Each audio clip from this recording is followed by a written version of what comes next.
আমরা দেখব দ্বিতীয় পর্যায়ক্রমিক মূল্যায়ন 2025-এর জন্য চতুর্থ শ্রেণী পরিবেশ প্রশ্ন, পূর্ণমান 30, সময় 1 ঘন্টা। এগুলা নিজেরাই ফিল আপ করবে। চলে যাব প্রশ্নে।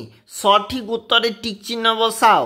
1 গুণ 4, ছায়া সকালে বা সকালে ছায়া পশ্চিম দিকে পড়ে, পৃথিবী অনবরত ঘুরছে, পলি মাটিতে ফসল ভালো হয়, অমাবস্যায় চাঁদকে আমরা দেখতে পাই না। পরের প্রশ্ন, শব্দ যেখানে তুলে তোমাকে শূন্যস্থানে ফিল আপ করতে হবে। 4 নাম্বার, পাথরে পাথরে টোকাটুকি লেগে হঠাৎ জ্বলে উঠেছিল আগুন, পশুদের থেকে বাঁচার জন্য গাছের শক্ত ডাল হাতিয়ার হিসাবে ব্যবহার করত। পায়রাকে খপর দেওয়ার জন্য কাজে ব্যবহার করত।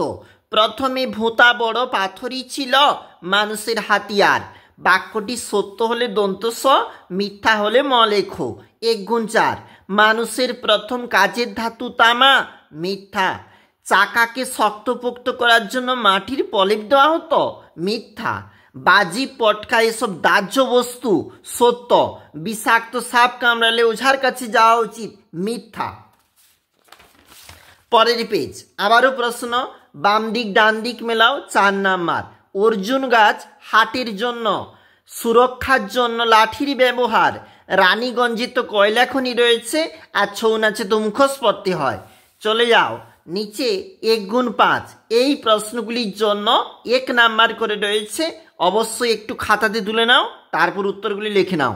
পরের প্রশ্ন, সংক্ষিপ্ত উত্তর দাও। 3 গুণ 3, এই প্রতিটা প্রশ্ন 3 নাম্বার করে। ঝুমুর নাচ কোন কোন জেলায় দেখা যায়? ঝুমুর নাচ যেমন পুরুলিয়া জেলায় ঝুমুর নাচ, কারা নাচে বলেছে। পরের প্রশ্ন, ছায়া কিভাবে তৈরি হয়? কোন সময় ছায়ার দৈর্ঘ্য সবচেয়ে ছোট হয়? কোন সময়? দুপুরবেলায়। নদীর ধারে মানুষ বসতি বিস্তার করেছে কেন? দেখবে তোমরা, আমরা দেখছিলাম চতুর্থ শ্রেণীর পরিবেশ।